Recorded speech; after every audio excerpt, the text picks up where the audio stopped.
Welcome everybody to another Meetup Live event. My name is Emily Trieste. I'm the events marketing intern here at Meetup.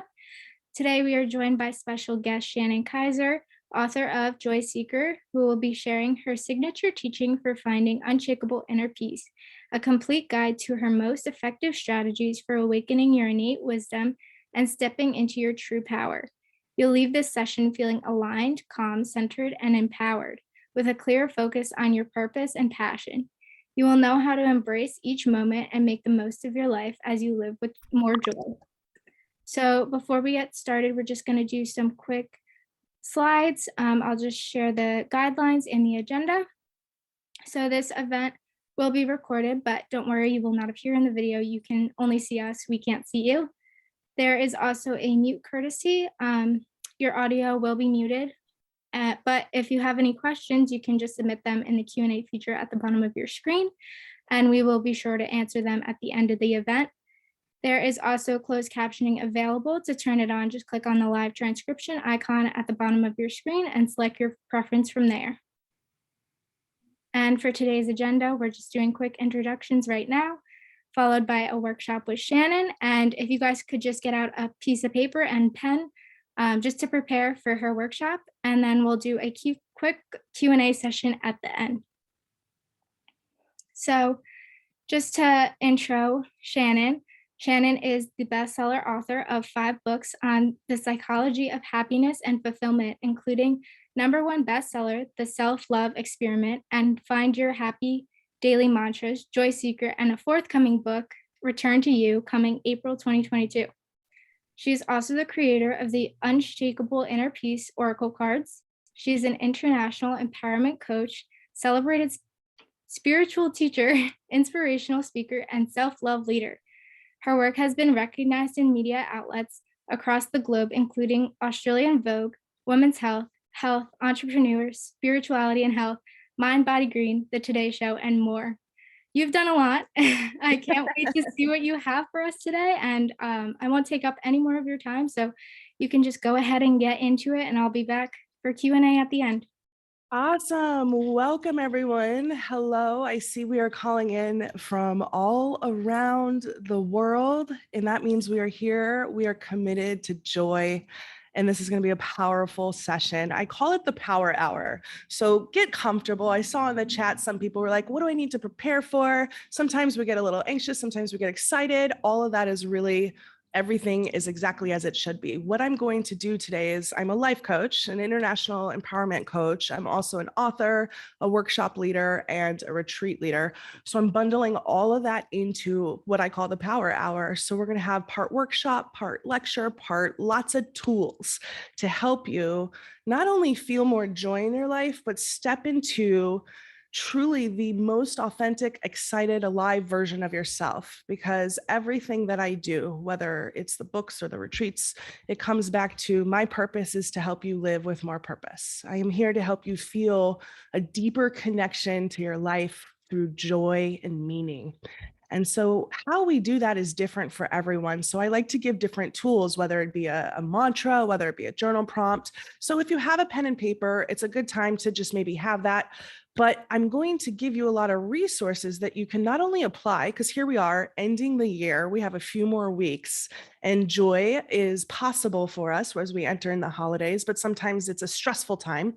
But I'm committed to helping us feel an unshakable inner peace that will extend into, imagine 2022 being the most magnificent year, yes, magnificent, of your life. Like, how does that sound? I truly believe we have the potential to make 2022 not only just find joy, but live joy, be joy, and express joy in our everyday life. Because truly, I believe when we step into our joy, our light, our love, our peace, we not only help ourselves, but we help uplift the entire planet. So it really is about helping the community and helping the world by choosing joy. And that's where we're going today. But I wanted to touch on 2022 in general. whether maybe you're into astrology, maybe you're into physiology. There's so many. It's interesting because I've been doing this work for over a decade now. And I follow a lot of spiritual teachers, gurus, sages, wise sages. I've traveled all around the world and sought out, healers, and a lot of that comes into my work. But what I've seen and what I've heard really since kind of 2012 is we're all leading up to, if you were to look at astrology and you're into kind of that 2022, all of my teachers and sages and a lot of even religious texts and ancient wisdom talks about 2022 being a breakthrough year. Breakthrough, like in a level where we align more deeply to who we really are. I call it personally the year of ascending and actualizing. So those are two key words that will guide us forward today throughout our workshop. And the ascending is really about rising into a higher level. And a higher level is about you in your own life. And then also, if we look out on the collective, we've been going through a lot over the last couple of years, like so much that we want to kind of shake ourselves from that kind of uncertainty and rut and recognize that we have more power than we've been giving ourselves and allowing. We've been giving our power away. So today you can almost look at this workshop as a reclaim your power workshop to ascend into the next level you, but actualizing is about realizing your potential. And that is really where my work comes in. So a lot of the work today is inspired by my book, Joy Seeker. And this book is going to have some teaching that I'll share. So it's also, if you want to go deeper, this is a good resource. And then I have a brand new deck, Unshakable Inner Peace, that is a good daily tool. So I'm teaching out of these two contents today, and sometimes we like to have more tools. So we're going to dive right in. I want you for a moment to think of a power word. I love doing this at the end and at the beginning of every single year. A power word is a word to guide you forward throughout the whole year. In fact, there's a lot of teachers and even books on this idea of the power word.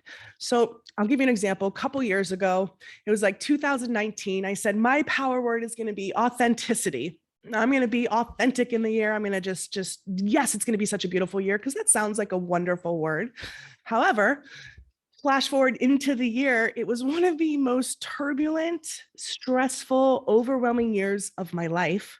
And it's because everything that was not authentic was being shown to me so I could really get clear about who I am, what I stand for, and what I'm here to do. So your word isn't always in the idea of what it represents when you hear that word. It's how can you embody that in your life even more? And so my word this year was peace. Unshakable inner peace. And my word last year was joy. And so everything that I'm doing here is bringing that joy and peace forward and knowing that we do deserve to be in more joy. We deserve to live in peace, no matter what's going on out in the world. And so think of your word and just carry that in your heart. You can write it down and carry through this workshop and see if the word that is coming to you right now, how we can pick that word is often, this is your word for 2022, is think about what happened in 2021 for you. How did you show up? How did this year shape you? Because we are not the same person we were in January. We're not even the same person we were a week or a month ago. We're always growing, and that's a beautiful thing. So thank you for being here. Let's dive right into the content. Really first want to start by just sharing a little bit more about me and my journey, because I haven't always been doing this work. As I said, I've been doing it for about a decade. But before I came to be a writer and a teacher, I actually was in advertising. Maybe some of you are in marketing and advertising. And I was climbing the corporate ladder. I was working with celebrities all over the world, being flown around. I was an art director and a graphic designer. Looked like I had it all. I was dating a man who wanted to marry me, had tons of money, just like didn't know what to do with it in my early 20s. And it looked glamorous. It looked wonderful, but I would cry myself to sleep every night.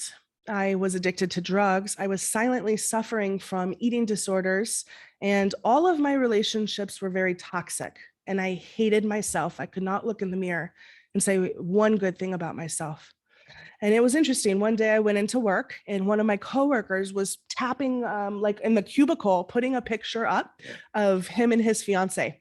They had just done engagement photos. And he looked over his shoulder and he said, "Hey, Shannon, Do you ever notice what people put up in their cubicles is a representation of what they care most about? And I thought about that and I said, yeah, that makes a lot of sense. And I looked around at every single office. I was living in Chicago at the time. And I was looking at all the office and the cubicles in the Chicago city skyrise. And every single one had beautiful pictures of babies, or them standing in front of their new home cutting the red ribbon, or them with engagement photos. Every single cubicle. And then I looked at my cubicle and I didn't have any pictures of anybody. In fact, what I had was pictures of places. I had pictures of New Zealand, of postcards of London, wanting to go to Paris. I had pictures of places I wanted to go, places I dreamed of going. And I looked at my friend or the coworker and I said, well, what does my cubicle say about me? And he, as a very matter of factly, said, Shannon, you want to escape. And that stuck with me because that day was a turning point for me. I realized my whole life and pretty much every decade leading up, I was always trying to escape. I could never allow myself to feel joy. And I went to the doctor and she diagnosed me with clinical depression. That was a turning point for me because I realized I can let this define me and I can let this be my story, or I can take charge and I can ask myself, well, who are you really? What do you really want? Excuse me. And it wasn't until I asked myself, what brings you incredible joy, did my whole life transform. So joy can be a barometer for success for us. We don't have to hide away from joy anymore. We deserve joy. It is our birthright. But guess what? This workshop's called Find Your Joy. I'm going to help you not only find it, but allow it, activate it, and just be it. Because that's what we are at our core, peace and joy and love. And so I transformed my whole entire life and it turned into all the work I do today. So what I'm going to do is take you through a process. And this process today is how you can activate the joy in your life and be an example of purpose, passion, peace. Sounds good, right? And so while we're doing this, go ahead and think about as well, really that core question or really the core word that's going to drive you forward in 2022. And maybe it's joy. Maybe we're all going to commit to being joy seekers.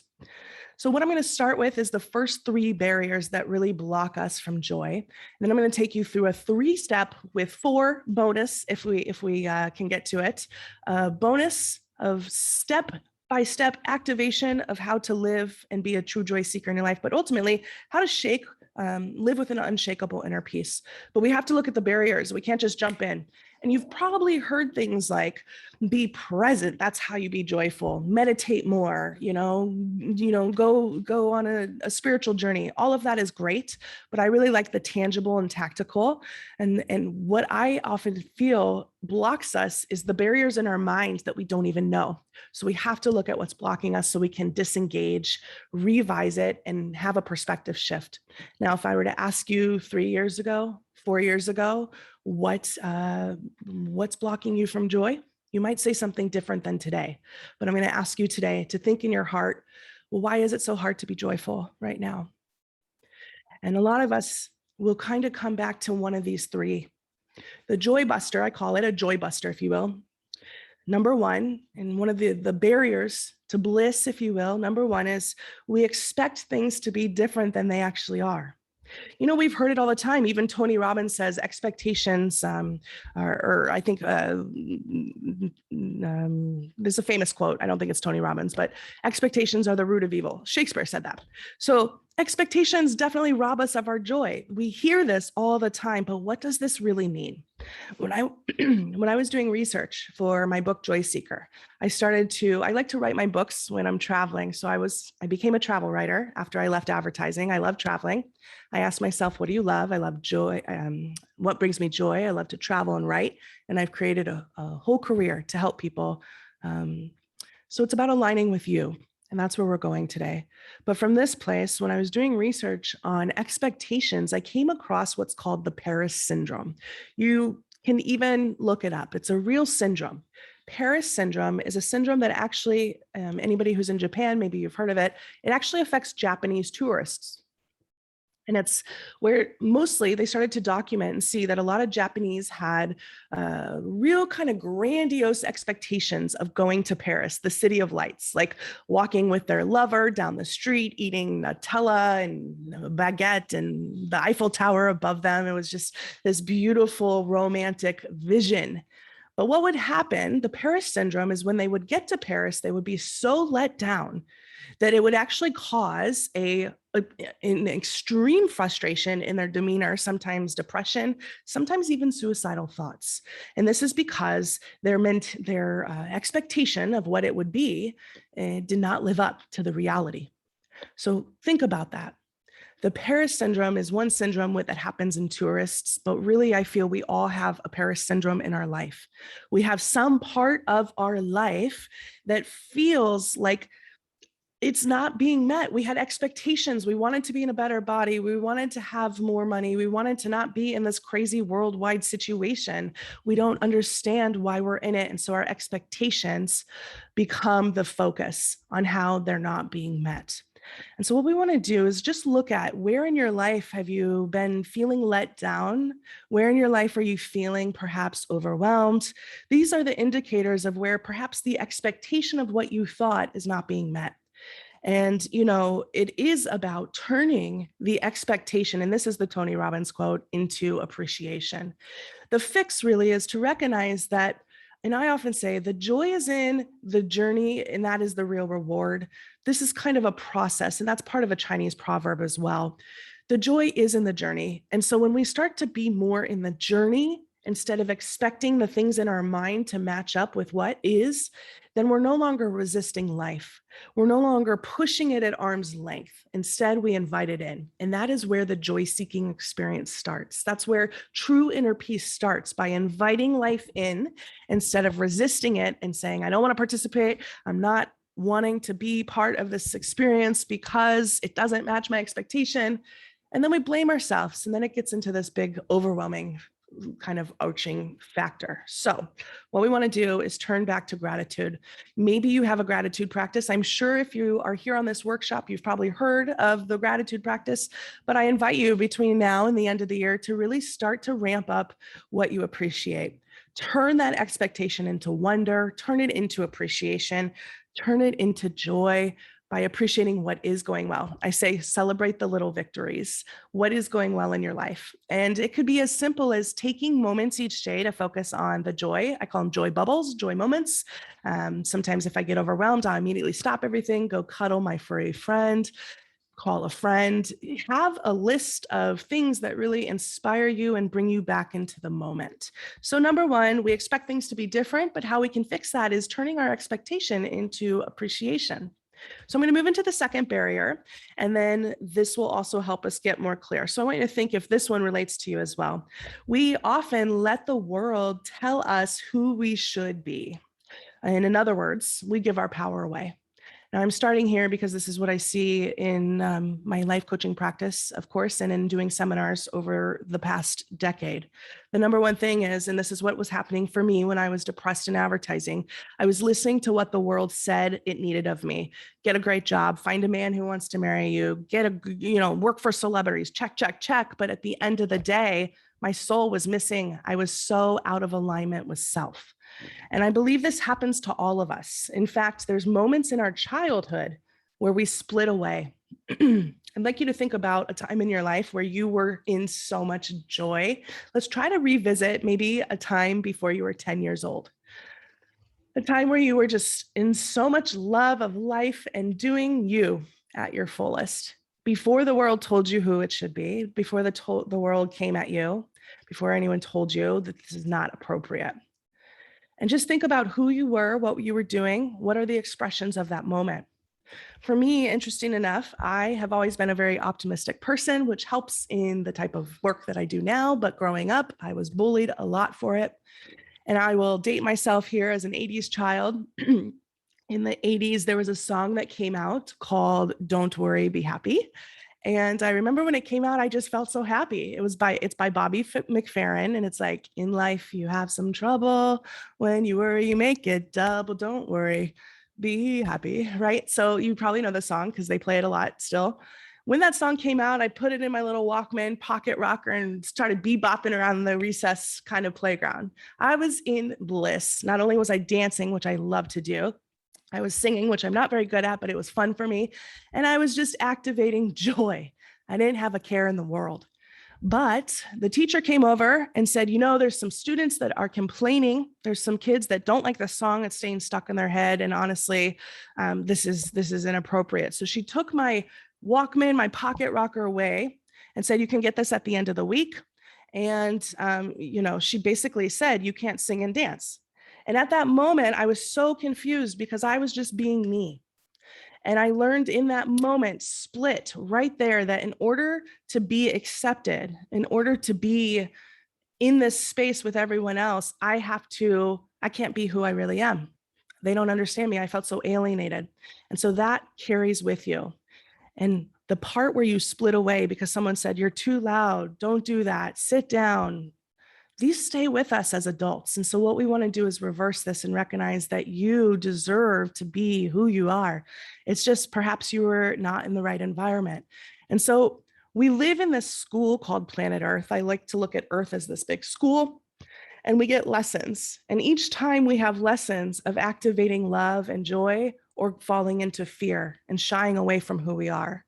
And in that moment, I let the world tell me who I needed to be. Chances are you have moments in your life where that happened, and maybe it's happening now.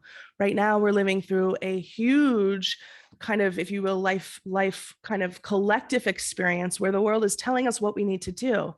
But perhaps there's parts of you that are feeling in your heart that you know what's right for you. And so this is about activating your trueness. And how we do this, the fix to this is to reclaim your power by being you unapologetically. And that sounds like a tall order sometimes, but I guarantee you, the more you show, the more your life will flow. The more you show, the more abundance you'll have, the more you will be in joy. What happens is we're so used to living outside of who we really are, kind of in a bubble that we've created to fit into the world. This is a joy stealer, is stealing us from joy. So think about somebody in your life who you can be 100% you around. Hopefully you have someone, maybe you have lots of people, or just think about someone who represents just pure authenticity with themselves. This is someone who can inspire you. This is someone who you can be yourself. Imagine if you had more people like that. Imagine if you were surrounded by like-minded and like heart. The process I'll take you through our 3-step process today after we get through the barriers will help us kind of activate that part of you, because the world needs you to be you. And so today I love singing and dancing. I play Don't Worry, Be Happy. I sing it on my walks with my dog, and I skip down the streets. And I don't do this all the time. That's the thing about joy. We're not looking for this state of happiness and peak all the time. What we're doing is allowing ourselves to be so fully present in our life that every moment becomes a moment of joy and appreciation and peace. That's the shift that we're working towards. And so really just be more of you. And the third and final barrier that I'll share with us that actually blocks us from joy is that we give more power to fear than we actually give to our faith. Now, faith can be anything from your religious focus, or it can be just really a faith in something bigger than yourself or your higher self. I like to say the universe or source or God. Faith is really about knowing that there is a bigger picture at play. But what's happening, and if you were to kind of look out into the world, one of the biggest blockers of joy is fear. But fear isn't just fear. Like, we hear fear, right? We've heard it all the time. Fear is fear of the unknown, fear of not being liked, fear of failure. But fear also has a lot of cousins, such as worry, such as anxiety, such as shame, such as blame. These are all layers of fear.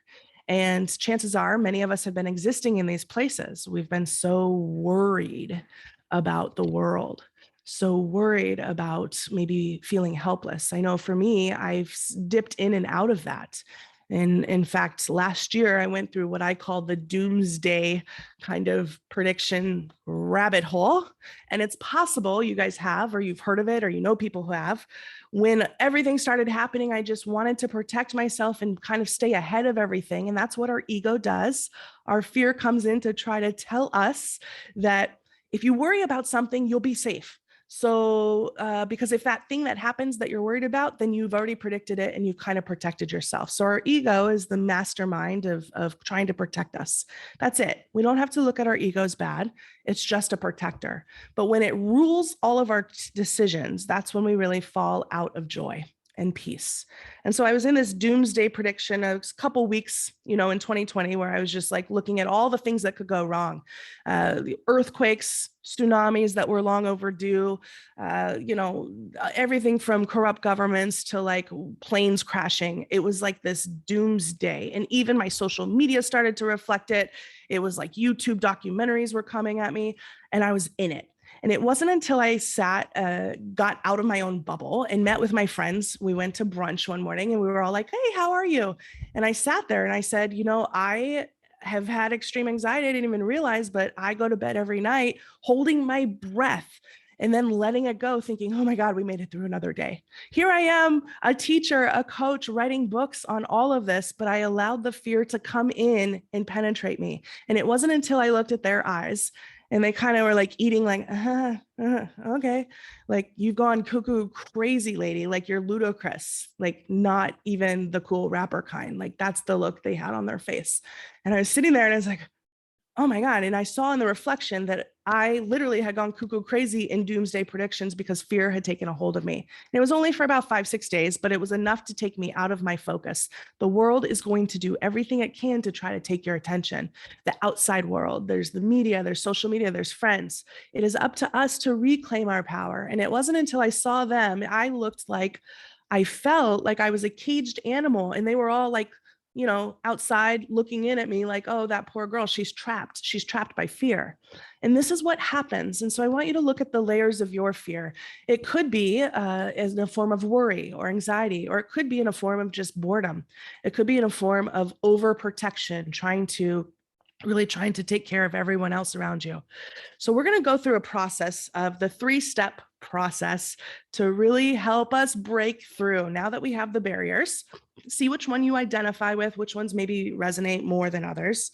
And I started to recognize, I cleared myself from the doomsday prediction because I recognized I'm a student of A Course in Miracles, which is a metaphysical text. And in there's a passage that says, I can see peace instead of this. I could see peace instead of this. And I started to look at, for every pocket of destruction, of possible chaos, of doom, there are billions, literally. We live on a planet with billions of potentials of opportunity for joy, of peace, of wonder, of awe. Where are we going to put our attention? And now this is not to say that we're ignoring the things that are happening in the world, but I have a process that is really going to help you understand where you show up. Where are you wanting to play? Because when you show up more fully for yourself, you're doing your part, and that is true joy and action. That's real peace. So here we go. We're going to dive in a little bit deeper. I want you to recognize when negativity, when peace is your priority, negativity cannot exist. And I'm going to take you through the 3-step process now on really activating inner peace, but also living as a joy seeker. So number 1 is to really recognize, and I have the card deck that I'm going to share here with you that just came out with kind of this teaching. And the very first one, step number 1, is to turn, and I'll show this to you in a second, but it says, turn your worry into wonder. So this is an oracle card, and an oracle actually just means to answer or get guidance. So right now we're taking you through a process to get more guidance and just get answers within yourself. So this particular oracle card has a woman or a person sitting on a cliff wrapped in a blanket, kind of really feeling like they've been stuck in their kind of anxiety, but feeling cozy in where they've been. But if you notice up here, there's this beautiful, beautiful example of a person who is free, wild. This is the person who's like singing, "Don't worry, be happy, just like have a great life." Out and free. This is our true essence out here. We stop ourselves and we block ourselves. And so I'm going to go deeper on this, but I wanted to share this with you because it says, turn your worry into wonder. The real worry takes us out of life. So look at where you're worried in life. You know, when I was on tour for Joy Seeker, this was back in 2019, I was so excited. Joy Seeker was out in the world. You work on these books for a while, and now I was on tour, but something interesting was happening. I was in Seattle, and I had just gotten done speaking to a large group about joy and activating just this joy in our life. But I came back to the hotel room and it happened, this overwhelming tsunami of intense worry, of frustration, of really, I started breaking out into a cold sweat. And I knew right then that this was a full on anxiety attack. Now, back when I was in advertising, I would sometimes have anxiety attacks so bad that I would pass out in public. I would literally forget to breathe. So I had a history of anxiety attacks. Several years later, they came back. How is it someone who writes a book, teaches people on joy, is all of a sudden experiencing extreme anxiety attacks? Well, what happened is I believe every next level of you will demand even a deeper version of you. And so I was being asked not only by the universe, but my higher self, my future self, to really practice the deeper meaning of joy. And what does that mean in our life? What does it really mean to embody joy? And interesting enough, I started to ask myself, well, why am I feeling this way? And my inner voice, that not my inner voice, but the ego voice was saying, this is too good to be true. Who do you think you are to be happy when the world is in suffering? And this is pre-COVID, right? So it was right before, but it's almost like I was seeing all the destruction and the pain in the world, and it was breaking my heart. And my ego took every opportunity to try to notch me down. And this is what happens in our life. If we give lead way, our ego will try to bring us down and say, who do you think you are? And this is what I saw in the very beginning of COVID. So many people trying to be, it was a very interesting experience because we're out in this world that we've never really been exposed to. How dare I feel joy? How dare I focus on joy? But that's why we're here today. That's why we have so many people from all around the world, because you know that joy is the way forward. And what I mean by joy is about an embodiment of your authenticity. So while I was having these anxiety attacks, I literally sat down, and after I got off book tour for Joy Seeker, and I asked, well, why am I feeling this way? What's missing in my life? And I had been teaching and writing for several years, but there was a part of me that was dormant, which was the creative in me. I went to graduate school for graphic design. I was in advertising as an art director. So for several years, I left that career thinking, no, that's not what I'm doing.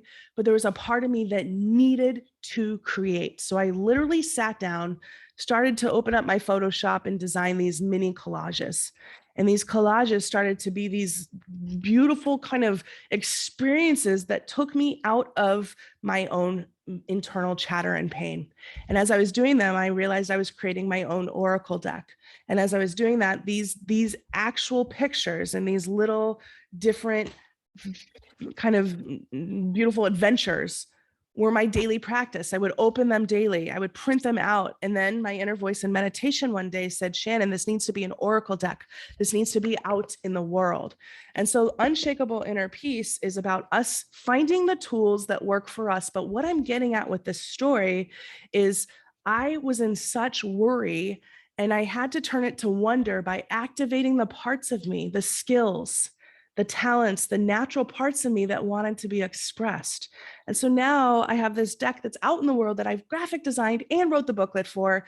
And it is about inner peace, of allowing us to be who we are. And that is true joy, because it activates a deeper part of you. So what I'm getting at with this story is that you too have skills, talents, insights that are so important. And so recognize that it's time to bring those forth. The question you can ask yourself is not only what am I focusing on, because what you focus on is going to consume you. You want to focus your energy on, really the things that are going to bring you more peace. And Maybe ask yourself, what do you love to do that you haven't given yourself permission to do? And start to do it. If you want to create more, you start to create. If you want to get back into writing that book that's been sitting on your computer, go for it. It's really about activating the full parts of you. This is the true path to joy, the true path to joy seeking.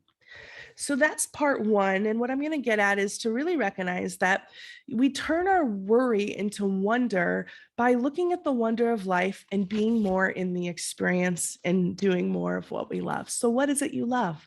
What have you not given yourself permission to do over the past several months or several years? It's time to get back into that because that's where our joy exists. And so I'm going to ask, we'll move into step number 2. But before we do, I like to kind of just balance us for a moment. And I would love for you to just kind of take a moment to take a breath in and breathe out. And I often like to say a little mantra or prayer. So if you want to put your hand on your heart, this is a nice way that I have kind of regrounded myself throughout. When the world gets a little bit crazy, you can return to your true self by repeating these words. And it's a mantra for peace, or a prayer for peace, if you will. I detach from anything that seeks to separate, anything that says us versus them, anything that seeks to destroy, condemn, or split me away from what I know to be true. I choose kindness instead. I choose compassion. I choose to activate my joy. I choose love. And even if within all that, you just say, I choose to activate my joy, that's a mantra that can help you forward. So I'm going to move into step number 2, which is so important. And step number 2 is to free your feelings. Free your feelings is really a special process. I say free your feelings, but really it's about feeling your feelings. Here we have one of my favorite cards. I call it Crystal Mountain, but it says you heal by releasing, not suppressing. And we have this person who's walking through this beautiful the maze, and then we have the crystals, Crystal Mountain, they're surrounding. But look at this power question. It's, what emotions do you need to feel?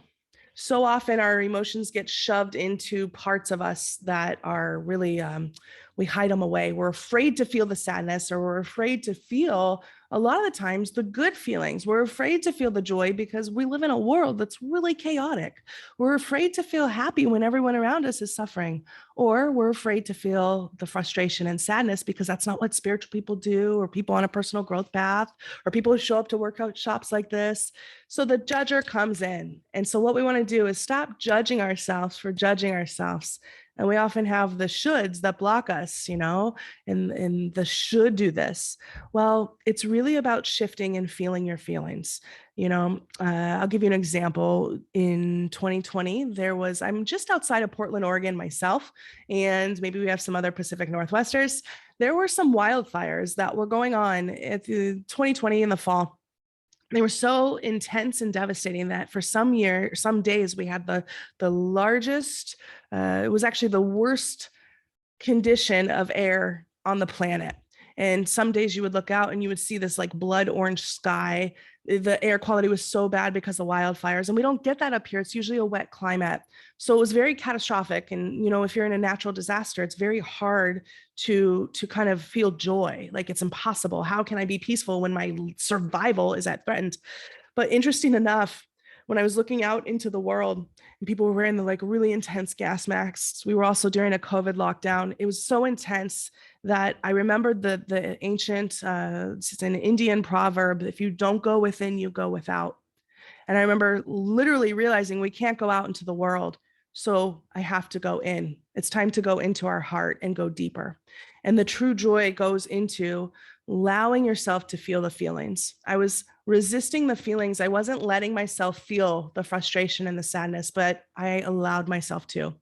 And I sat down and I just cried it out. I cried it out, and it allowed it to work itself through me. And Jess King, who's a Peloton instructor, often talks about our feelings and how they will only last for 5 to 7 minutes max. And in psychology, we talk about this as well.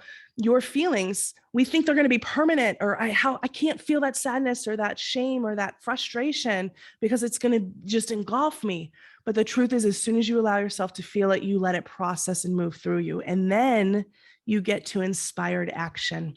So as I let the feelings of the sadness of people who had lost their homes, the state of the world, the crazy uncertainty, I let it wash through me. And in that, it cleansed. And then my inner voice said, there's more you can do. You can help. And I went into worker mode. I went into inspired action mode. And I started to put together care packages for people who had lost their homes in the wildfires. I would have never gotten to that inspired action if I didn't feel my feelings. So you have an opportunity to really go deeper into your life and activate a purpose of service by feeling the feelings. Now, there's a link that Emily can put in here for one of the best ways that we can feel our feelings is to trust and believe in ourselves. And we do that by knowing our intuition style. And you have an intuition that is talking to you. I have a quiz on my actual website that is how to discover your intuition style. This link is really helpful. Of course, if we had more time in the workshop, I would take you through the quiz, but I invite you all to go to this link and understand. It's just 5 short questions of how you can understand how your intuition talks to you. Sometimes our intuition talks to us through maybe it's visions, maybe it's feelings. And so that's going to be a really awesome way for you to go deeper into how you can move forward in this world with more clarity, joy, and alignment by knowing your own intuition. Because when you have your intuition, kind of that part of you, that gut feeling that says this feels good, you're aligned, you're at peace, you're moving through the world with more connection and grace. So take that. It'll be a fun process for you. And of course, you'll get an emailed outcome. So you'll know kind of clear ways to build your intuition. So I'm going to move in. Actually, one question you can ask yourself is, what emotions do I need to feel? And what have I been denying myself? And really, how can I help? How can I be of service? So I'm going to take us to step number 3, which is the third and final part of the activating joy in your life. And that is to recognize that your true tribe can't show up until you do. And this is part, again, these are people who are dancing free to be themselves. But I often say your true tribe can't show up until you do.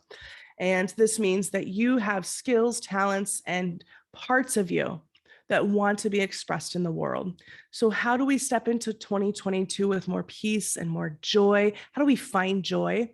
We truly, and I've learned in my own life and with the coaching that I do, we activate our true authentic self.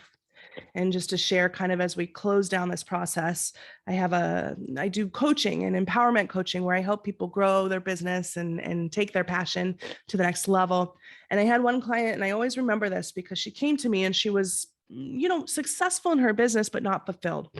And she was serving, doing business coaching with just consultations and helping people, grow their business. She came to me and she said, it's growing, but it's not really fast. And I just feel like something's missing. And I asked her about her pivotal moments. We all have pivotal moments in our life. Think about the pivotal moments in your life where you really step into who you were before, something happened and you changed. And she started to share these moments. She said, well, I had a son who committed suicide. I've suffered through an extreme diagnosis of a certain disease, but I've healed. And she started saying these different things that have happened to her. And I said, well, start there. Start to look at those and start to look at what activated within you. These are parts of your story. Your story matters. Who you are matters. And the next week we talked and she came back. She said, within just in asking myself, who am I? What do I want? And what brings me incredible joy? As well as what have I gone through that has made me who I am today? She started to revise her packages to now she said, oh my gosh, it's so clear. I can help people through trauma who have suffered loss of a loved one, who are grieving. And she revised her coaching program. And all of a sudden she had a full coaching practice. She went on to write a book and then also lead a TED Talk on trauma survivors. And so she stepped into who she really is by allowing her story not to define her, not to bring her down or to feel bad about it, but to activate the true joy seeker that she is. And I see this time and time again. And this is your story, doesn't have to be your story.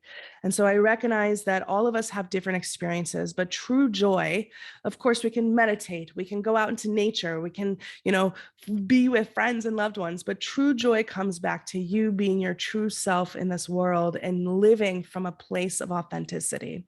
And I'm so honored that we could be here together. I'd like to really close down with the final part, which is your purpose is personal expansion. This is another card here, but your purpose is personal expansion. And so often we're looking for that one purpose. We're looking for that one way that we can actually make a difference. But I'm going to give you 3 ways to move forward into 2022 with the most joy and peace. 3 words. Number 1, awakening, aligning, and actualizing. This is what you are stepping into. How can you awaken the true self? What is awakening within you? What does 2022 want to be? How can you align more to your true self and live and embody all of your values? And how can you actualize this love and joy in the world? So it's been an honor to be here with you. And I know we're going to open it up for questions and answers. But the final thing I'm going to do is read out of Joy Seeker, The Real Me Joy Seeker Pledge. Maybe if you have this book, it's on page 209. But as we close down our session, I'd like for you to all create a pledge for yourself or just take this on for you and recognize moving forward, we have the power to live in peace and joy. The Real Me Pledge. From here on out, I will stop trying to make others happy at the sacrifice of myself. I will stop downplaying my awesomeness. I know I am amazing and I am unapologetic about shining my true light. I will no longer live for others' approval because I approve of myself. I will no longer idolize anyone or put their needs ahead of mine because I am connected to my own divine light. I will be who I really am, unapologetic, happy, and in joy. I choose love and I let it lead me. I love me. So that's the Real Me Pledge, and that's how we can really allow ourselves to move forward. It's been a pleasure to be here with you. We're going to open it up for Q&A, and of course, those resources are available for you as well. Thanks, guys. Hi again. Hi. I loved everything you had to share. Actually, before we get into Q&A, I just wanted to remind everybody who's just joining that this event is recorded and it will be up on meetup.com/blog in a few days if you want to rewatch. But I just wanted to say I found the first story you shared so powerful, and I just thought that so many people currently are just looking for what's bigger and better and not focusing on the now and enjoying what they have now. So especially during the holiday season, although it's like such a happy time, I think that we can get wrapped up in what's going on and not truly enjoy the moment that we're in.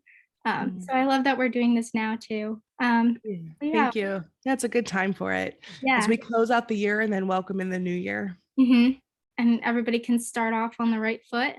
And I'd love to hear the words too, power words, or just think of those for you.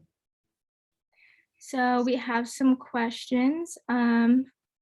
Someone asked, how do we take those unrealistic expectations, fantasies that are always in our head and learn to find joy in everyday life as it comes? Beautiful. Well, I think what's important to recognize is these fantasies in our head are often signatures to what really matters to us. And we can take pieces of those. But what it really becomes is not about needing that to make us happy, but allowing ourselves to activate what it is that we're looking for in that now. So let's say maybe the fantasy is to be with your soulmate. Well, what is it about that? Maybe it's about being loved and understood for who you are. Maybe it's about feeling more love and connection in your life. And so instead of needing that perfect fantasy or fairy tale, you invite in right now and you say, how can I show myself more love right now? How can I, in this moment, practice more connection with people? So we look at the signature to the fantasy, the reason why we want it. And that's a great place to start, and be very compassionate and kind to yourself, because we all go through when we're hard on ourselves, it makes it harder to get to that place of joy and wonder, which is the process. I hope that helps. Martin asked how to stop judging others unfairly. Yeah, so this often happens sometimes when we're judging others. This also blocks us from joy. It's because we're often afraid to look at a piece of us. There's a practice in the spiritual kind of Course in Miracles that says your outside world is a reflection of our internal state. And when we're in judgment, it's easier for us to be in that place than to kind of ask ourselves, well, when you're in judgment, you're looking to others about they need to do something better. They're not doing what I think is right. But as you're doing that, you're not actually living your life. You're just judging life itself. So what we do is we disengage by giving yourself often a power question of, well, how can I reclaim my power? How can I step more into the moment? And what is it you're judging? Is it maybe they are critical or they're not doing what they should be to move everyone ahead? Or look at what it is and then ask, where do I have that within myself? Or is it something I don't actually, I'm so clear it's not within myself and I just test it about others and that's an activator. So really, it's always giving you more clarity about who you are. And so we can return back to us. The judger is another form of worry. It's another form of joy busting.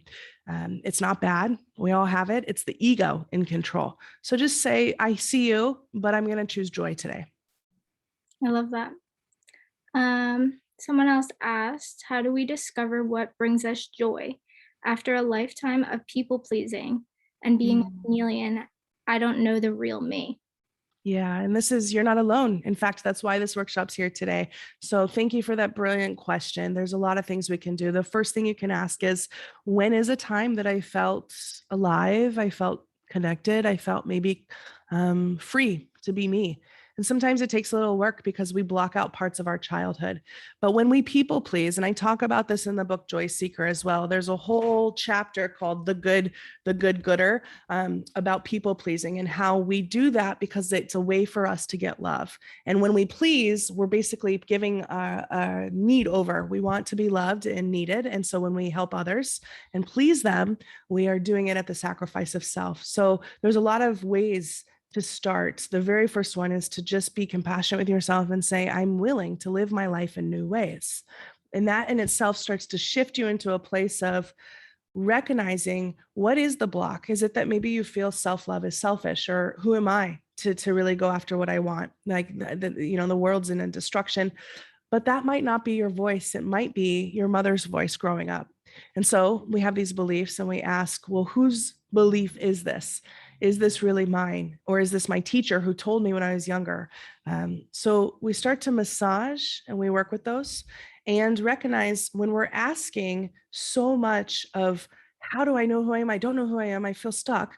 I was there when I was depressed in advertising. I had spent the whole life living for others. It wasn't until I disengaged with needing to know how and then allowed it to reveal itself within me. It's not about finding it outside of us. So that's a key too. You already have it within you. You don't have to go find it. You don't have to beat yourself up about it. You just start to massage your inner world and start to ask yourself that. I love how you mentioned thinking back to when you were a child, because that is really when we really felt true happiness, because we didn't have all these expectations of the world. And if we did, we didn't care about them. I know, it's amazing, right? There's always a point where we're free, like, right? The world, we come into this earth and it's like free to be us, our little soul bodies and spirits. And then the world tries to knock us down. And so that's what it is. This process is about returning to you. Destiny asked, how can we get rid of negative thoughts? Well, I think first of all, recognizing we don't have to get rid of them. We just don't have to let them define us.